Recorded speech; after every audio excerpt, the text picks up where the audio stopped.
In this video, we will explore the limitations of marginal utility theory by comparing rational behavior against the consideration of behavioral economic models. By the end of this video, you will better understand the limitations of marginal utility theory and analyze why consumers do not always act rationally. How do you measure satisfaction?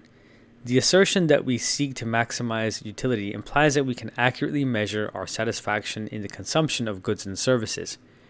If you've ever had difficulty completing a satisfaction survey, then you already know how hard it is to accurately measure your own satisfaction with a good or service.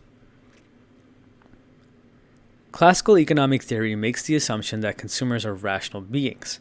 The rational consumer is a model of behavior that implies that consumers are able to make complicated calculations in the pursuit of maximizing utility. In reality, there are many influences on the consumer that limit their ability to act rationally. Understanding the influences on consumer behavior is a significant part of economist Richard Thaler's work.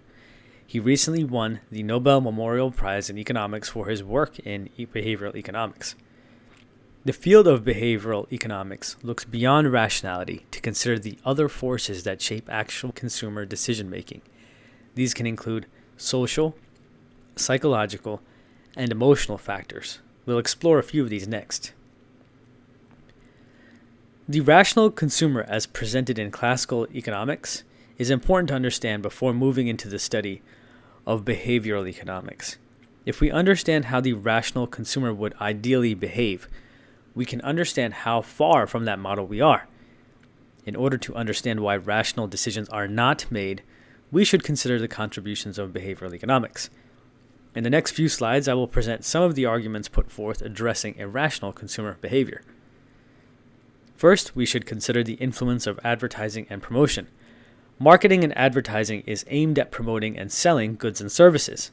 A successful campaign should move the consumer towards the purchase of the good or service. This persuasion could influence them to act irrationally. For example, if I walk into a store and have no need for a certain item, the fact that it is on sale may encourage me to buy it. A rational consumer wouldn't bother, but we have to understand why consumers do. Second, we consider the influence of the decisions of others. We are often influenced by the decisions of those around us. We may follow the actions of the crowd even if it is not in our best interest. This can be seen in the effects of peer pressure. Most teenagers will be familiar with the phrase, "If your friends jumped off a cliff, would you jump too?" This is usually in response to the teenager having said, "But all my friends have one," or "all my friends are going." Here we can see the influence of the peer group. It doesn't just end with teenagers, it applies to adults as well. This is the keeping up with the Joneses mentality. If my neighbor has purchased something nice, then I may be more inclined to buy it, even though it may not be a wise move financially. Third, we have to consider habitual behavior. Consumers exhibit a preference for the way things currently are, or the status quo. An example of this would be the resistance to switching banks, although a different bank may offer a better deal.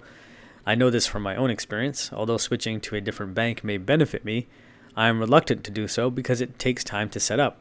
I'd have to transfer a lot of information, and I'm ultimately not that bothered to do it. Fourth, we should consider consumer weakness at computation.